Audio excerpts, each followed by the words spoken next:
Thank you, Lee. I appreciate your words.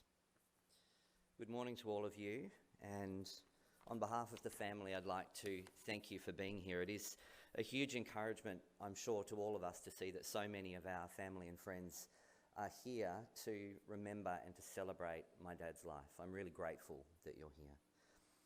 I wanted to speak just very briefly this morning about who my father was, and I've thought about this a great deal over the past few days, as I'm sure you can imagine. And I thought that I'd share with you just one of the many impressions that I grew up with in respect to who my dad was. My father was the strongest man that I've ever known. And I remember when I was young, I believed that he could do almost anything. And it seemed like he could build anything, he could fix anything. And he was constantly working with his hands in one way or another. It was either in the garden or it was down in his shed or something. And more often than not, he would drag me along on these little hobbies of his, of things that he wanted to make or build or put together. I remember vividly actually building 2 kayaks with him, one blue and one red and yellow, which seemed to be his favourite colours, as you might know if you've ever seen one of his model aeroplanes. And I remember one day we went kayaking down at Conningham Beach, and my dad said to me that we were going to take the kayaks out and we were going to see how far we could get. We were going to see if we could get as far as Bruni. And I remember thinking at the time that that was fairly ambitious. I didn't know exactly how far away Bruni was from Conningham, although I looked on Google Maps last night. It's a long way. It's about 4 kilometres, 4.5 kilometres. But what I did know at the time was that my dad had phrased this thing as if it was going to be a brief trip. It wasn't going to be a big deal. We'd head out to Bruni and we'd come back. But what he phrased as a brief trip soon became a pretty major undertaking. I think we'd barely been on the water for 10 minutes when the wind and the waves turned and started coming in the other direction, and I felt like I was paddling this kayak uphill. But I looked over to my dad, and the wind and the waves seemed like nothing to him. But he noticed that I was struggling, and he pulled out rope from his kayak that he'd obviously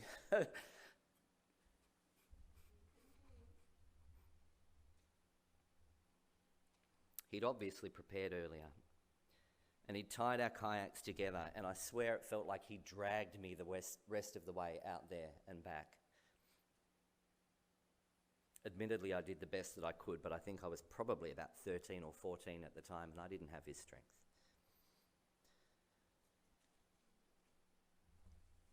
I think that's a fair picture of who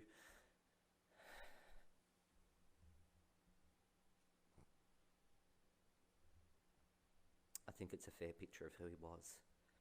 My dad had a quiet, resolute strength and a wisdom that always seemed to mean that he was ready to face any challenge. And he had the kindness to help others when he saw them faced with winds and waves of their own.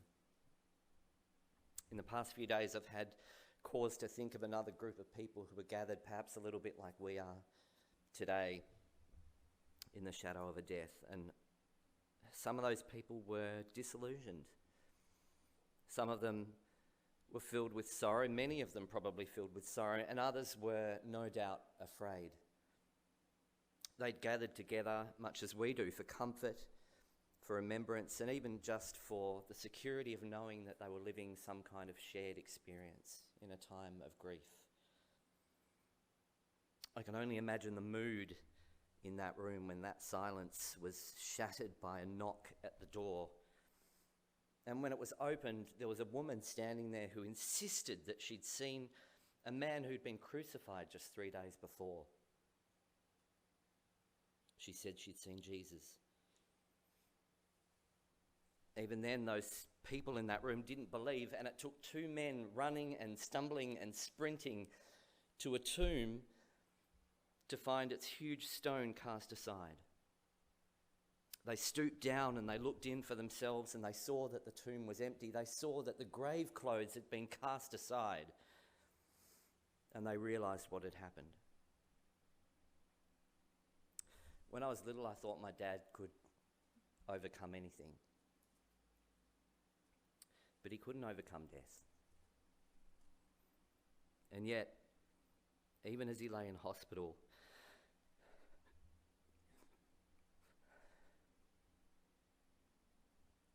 and even as he lacked the physical strength to lift himself up to eat,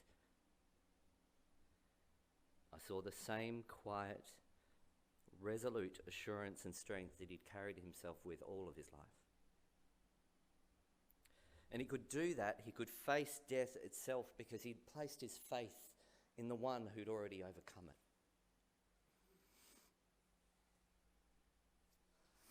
My father had a faith that was grounded in the historical reality of the resurrection of Jesus Christ.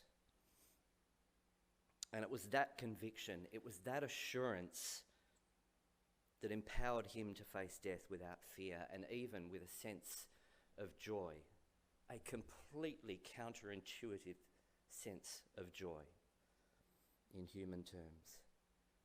And he did that because he knew that his last breath here would lead to his first breath in the presence of God. That was his conviction, and it's my assurance that my father now stands in the presence of Jesus Christ, the one who was dead but is now alive forevermore.